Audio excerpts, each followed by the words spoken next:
사도행전 1장 8절 오늘 우리 땅끝 넘어야 할 경계선이라는 제목으로 함께 은혜를 나누도록 하겠습니다. 지난 4월 1일이었죠.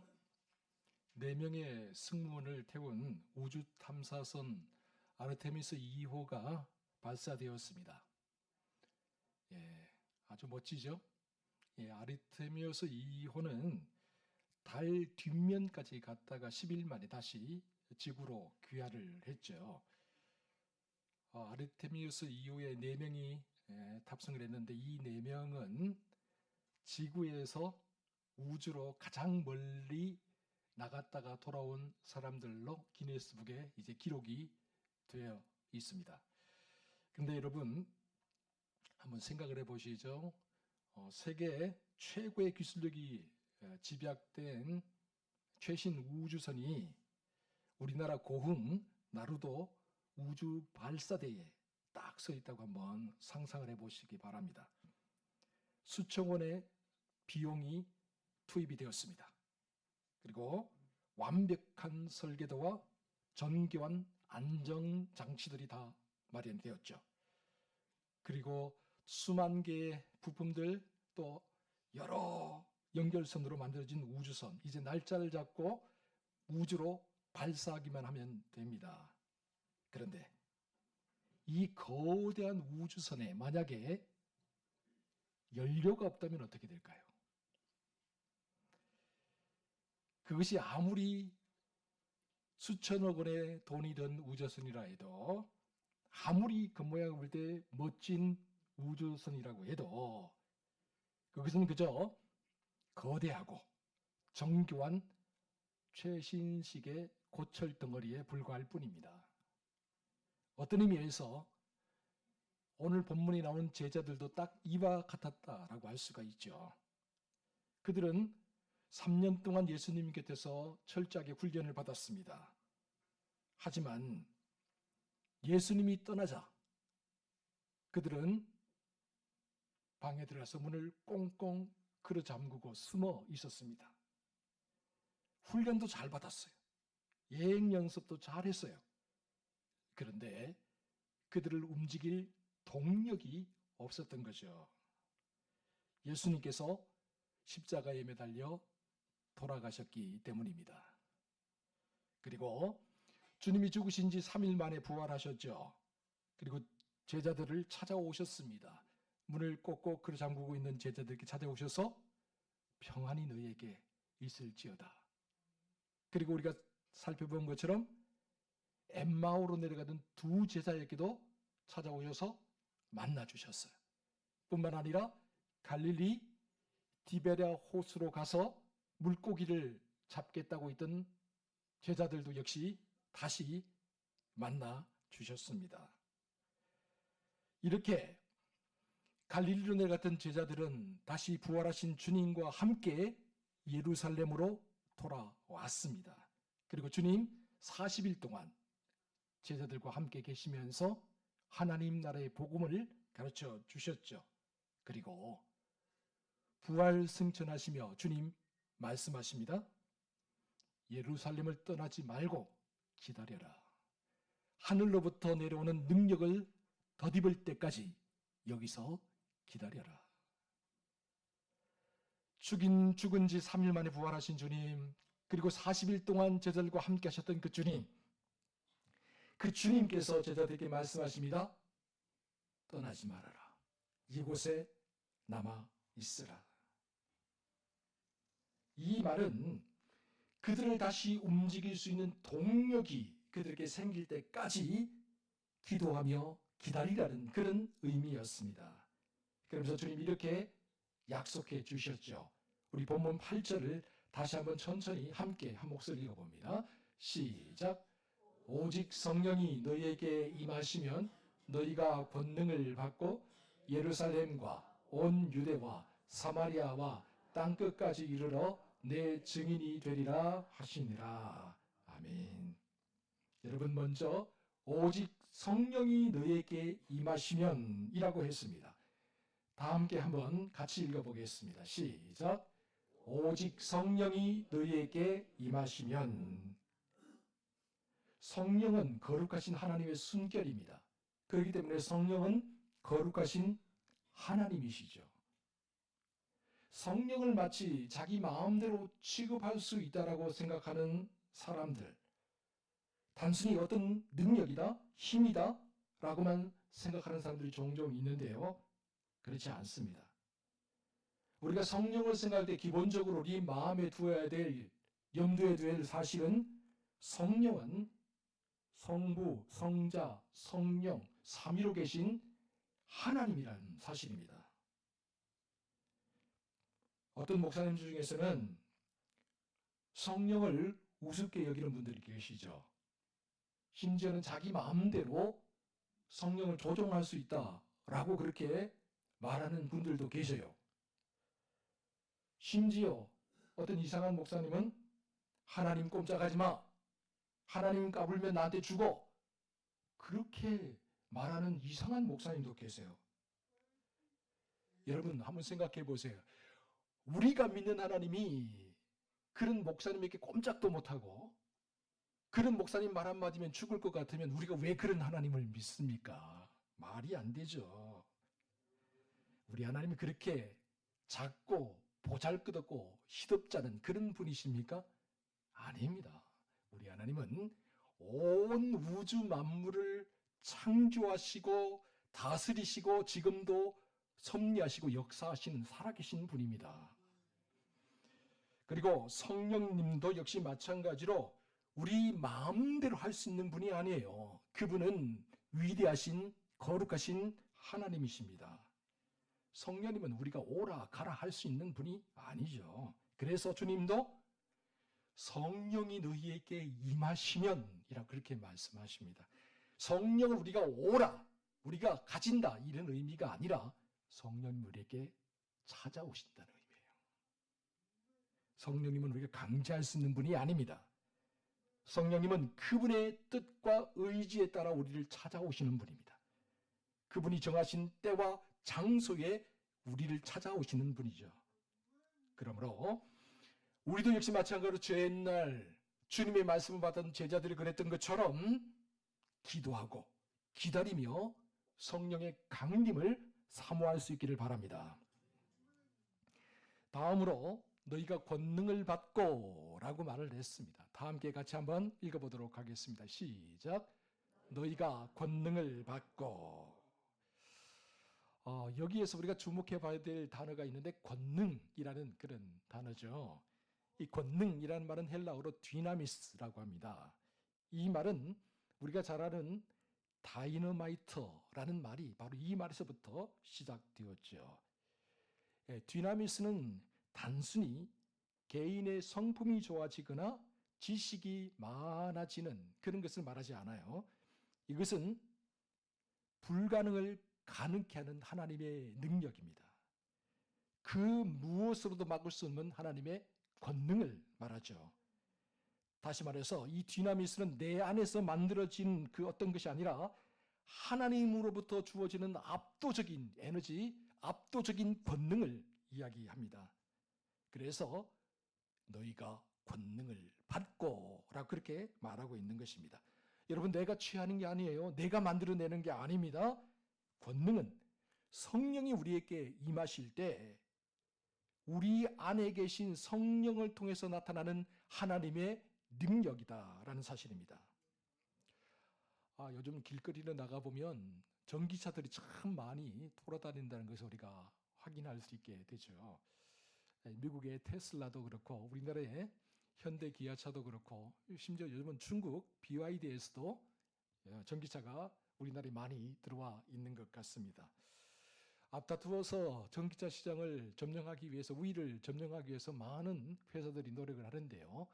참 전기차들이 디자인도 멋지고 참 멋진, 참 잘 나왔다라는 생각이 들 때가 참 많습니다. 그런데 여러분, 아무리 최신 전기차이고 아무리 성능이 좋은 전기차라고 해도 배터리가 방전되면 어떻게 될까요? 단 1m도 앞으로 나가지를 못합니다. 그런데 이 방전된 전기차에 초급속 충전 기기가 연결이 되고 강력한 전압이 배터리로 흘러들어오게 되면 전기차를 움직이는 토크를 만들어내게 되죠. 그러면 이 전기차가 소리도 없이 강력하게 도로를 질주하게 되는 것이죠. 여러분, 어떤 의미에서 성령의 권능도 이와 같습니다. 우리는 방전된 배터리처럼 무기력할 때가 참 많죠. 그런데 우리가 이렇게 무기력할 때 기도의 채널을 통해서 성령과 연결이 되면 우리가 하늘로부터 오는 권능을 우리가 성령의 디나미스로 충만하게 되는 거죠. 그렇게 우리가 성령의 권능으로 충만하게 될 때 내 힘으로는 도저히 감당할 수 없을 것 같은 사람들을 용서하게 되는 거예요. 내 의지는 도저히 해낼 수 없을 것 같은 그런 유혹들도 단호하게 끊어내게 되는 거죠. 성령의 디나미스가 우리에게 임할 때 비로소 우리가 상상치 못했던 일들을 해낼 수 있게 되는 겁니다. 그러므로 오늘 이 자리에 모인 우리 모두에게 성령의 권능이 임하시기 바랍니다. 성령의 능력, 성령의 디나미스가 임하시기 바랍니다. 오늘 우리 모두가 성령의 권능에 사로잡혀서 우리가 이전까지 한 번도 상상하지 못했던 일들을 해내는 놀라운 역사가 우리에게 일어나기를 주의 이름으로 축원합니다.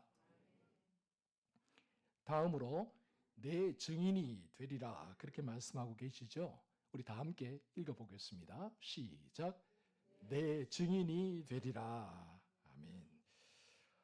우리 여기에서 증인이라는 말에 한번 주목해 볼 필요가 있어요. 증인이라는 말은 헬라로 마르티스라는 말인데 이 마르티스라는 말에서 영어에 마터, 순교자라는 말이 나오게 되었죠.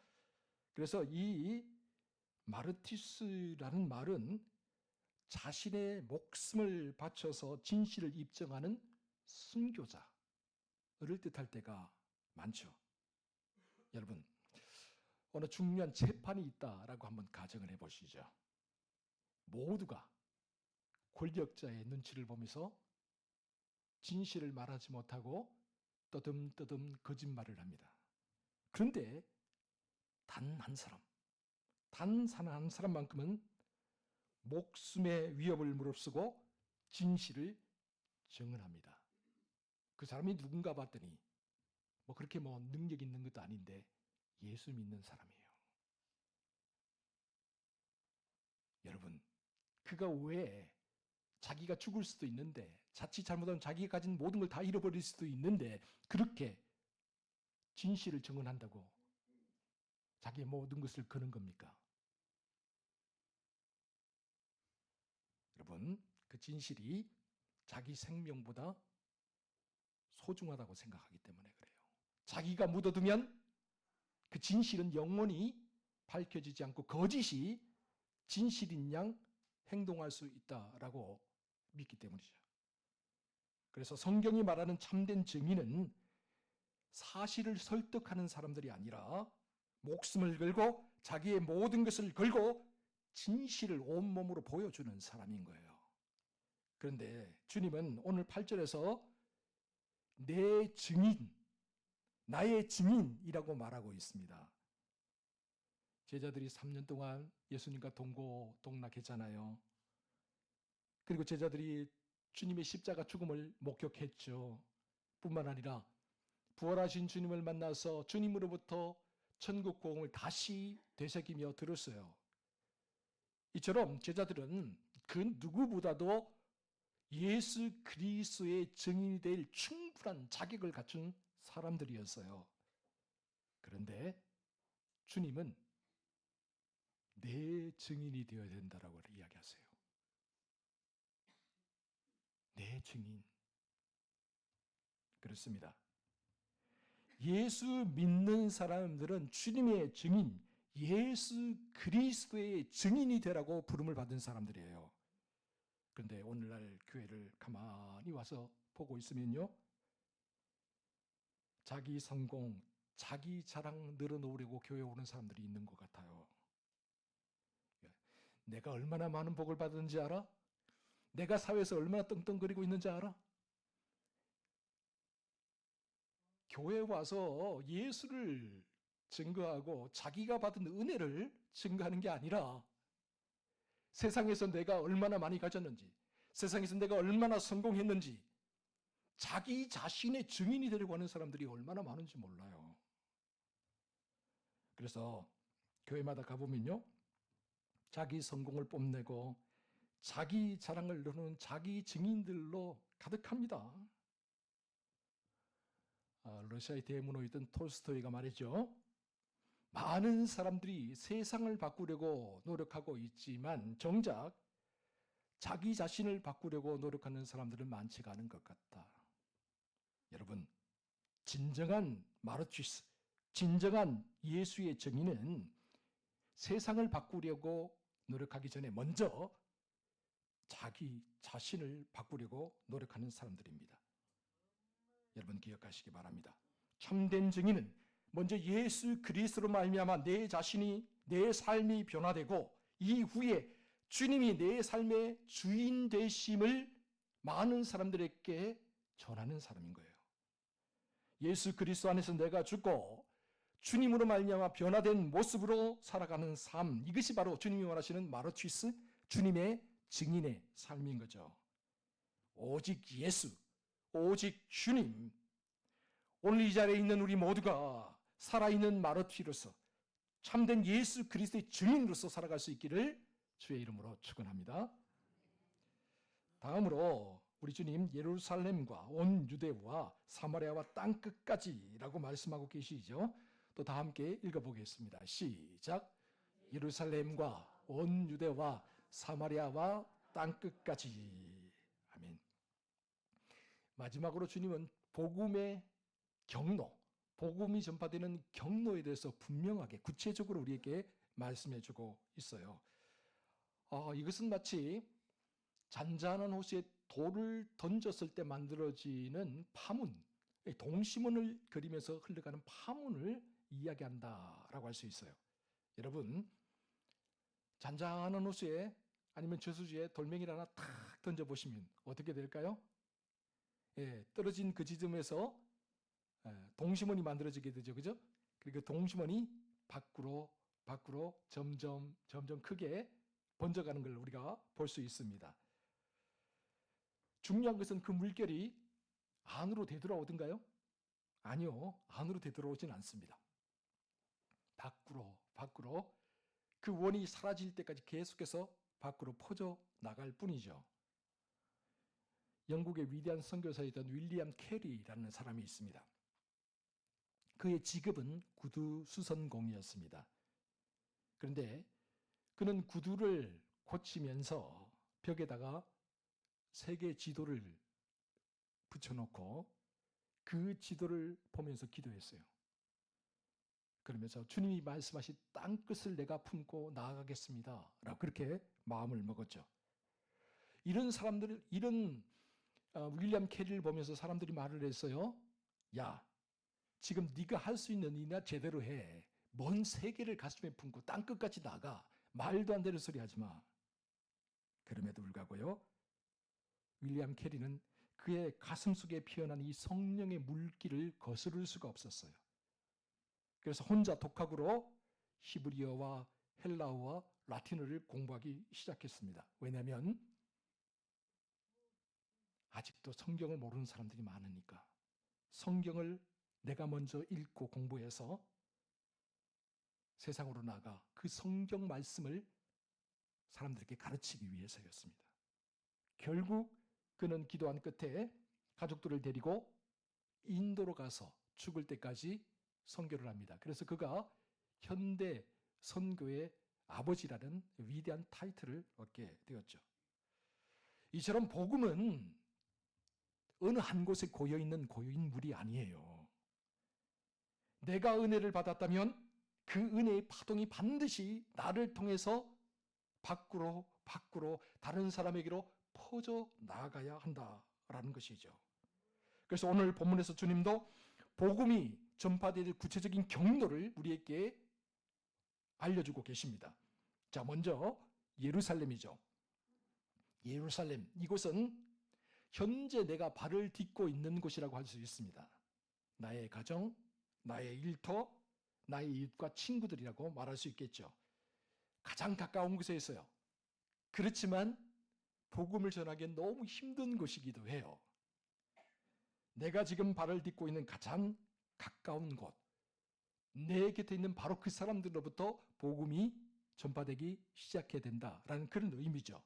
그리고 유대와 사마리아라고 하고 있습니다. 유대와 사마리아는 이제 복음이 경계를 넘어가야 된다라는 그런 의미입니다.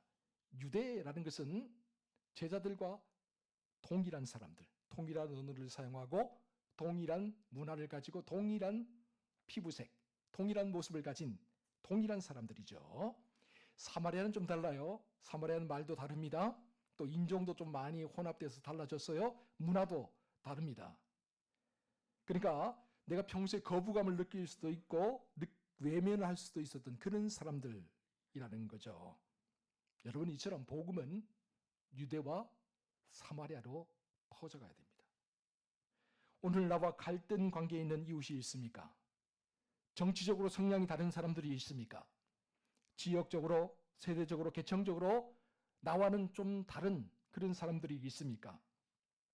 인종적으로 나와 다른 외국에서 온 그런 사람들이 있습니까? 어쩌면 이 모든 사람들이 다 우리에게는 유대 사람들이고 사마리아 사람들일 수 있어요. 복음은 편견의 담을 넘어가야 돼요.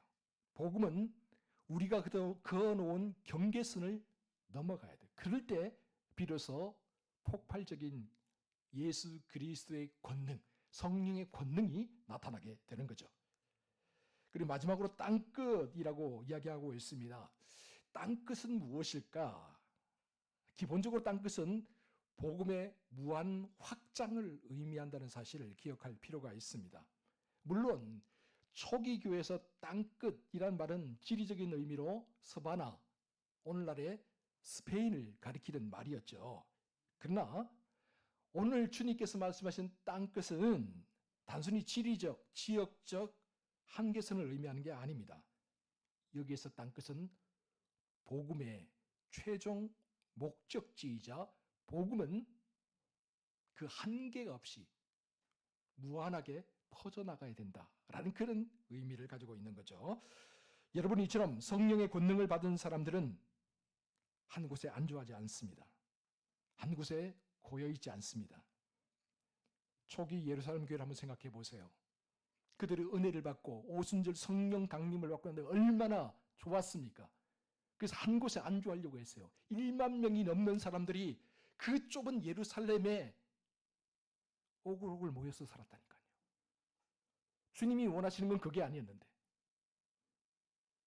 위로부터 더럽히는 능력을 받은 후에, 성령의 권능을 받은 후에는 유대와 이게 사마리아와 땅끝으로 퍼져나가기를 원했는데 제자들은 한 곳에 안주하려고 했습니다. 그러자 주님께서 박해를 보내셨죠. 고난을 보내셨죠. 결국 예루살렘 교회에 있던 사람들이 흩어지기 시작합니다. 사마리아로 흩어집니다. 또 안디옥, 수리아로 흩어지게 됩니다. 소아시아로 흩어지게 됩니다. 또 로마 제국의 심장부 로마로 가게 되어서 교회를 곳곳에 세우게 되는 것이죠. 이처럼 하나님의 뜻은 우리가 우리끼리만 즐겁고 행복하게 사는 데 있는 게 아니에요. 하나님 주신 이 기쁨과 행복을 가지고 땅끝으로 나아가기를 원하세요. 이제 마지막으로 이야기 하나를 들려드리겠습니다. 자, 그림이 나오는데 이건 15세기에 항해사들이 그린 세계지도 중에 일부분입니다. 자, 바다 끝에 보니까 뭐가 그려져 있습니까? 예, 우리 용이라고 하는 용이 그려져 있죠. 그 용이 뭘 품고 있습니까? 배를 품고 있죠. 바다 끝으로 가면은 용이 살고 있는데 용이 모든 배를 다 집어 삼킨다는 의미입니다. 그래서 15세기 항해사들의 지도를 보면 여기서부터는 괴물이 사는 곳이라는 그런 글씨가 적혀져 있죠.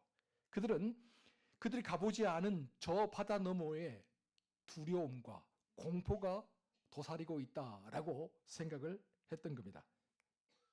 그러나 여러분, 성령의 권능을 받은 사람들은 달랐습니다. 그들의 지도는 달랐다는 거죠. 그들은 두려움이라고 공포라고 적혀있는 그 경계선 위에 여기서부터 주님이 통치하는 곳이라고 그렇게 새롭게 고쳐 적었습니다. 그리고 그들은 담대하게 돛을 올렸죠. 바다 끝으로 나아갔죠. 그래서 결국 신대륙을 발견하게 되는 겁니다. 여러분, 오늘날의 땅끝은 비행기를 타고 가야 되는 물리적인 거리를 의미하지 않습니다. 어쩌면 내 자존심 때문에 도저히 넘어갈 수 없는 마음의 경계선, 그곳이 땅끝일 수도 있어요. 어쩌면 내가 원수같이 여겨서 단 한 발자국도 가까이 다가갈 수 없는 그곳, 그 너머가 주님이 말하는 우리의 땅끝일 수도 있다라는 거죠.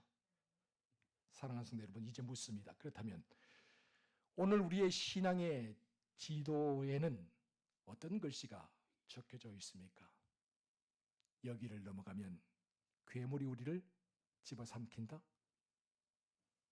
아니면 여기에서부터도 하나님이 우리와 함께 하신다.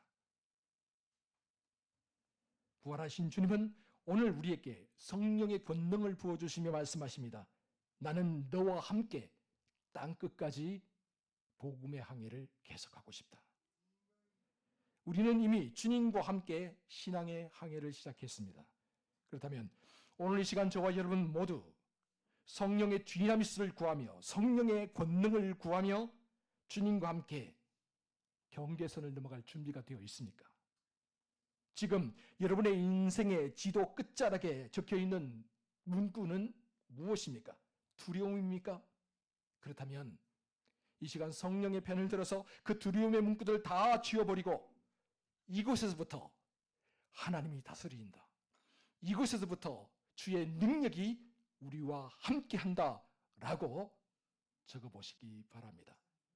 주께서 우리의 삶을 지키시고 우리의 인생 항해의 끝까지 동행해 주실 줄 믿습니다.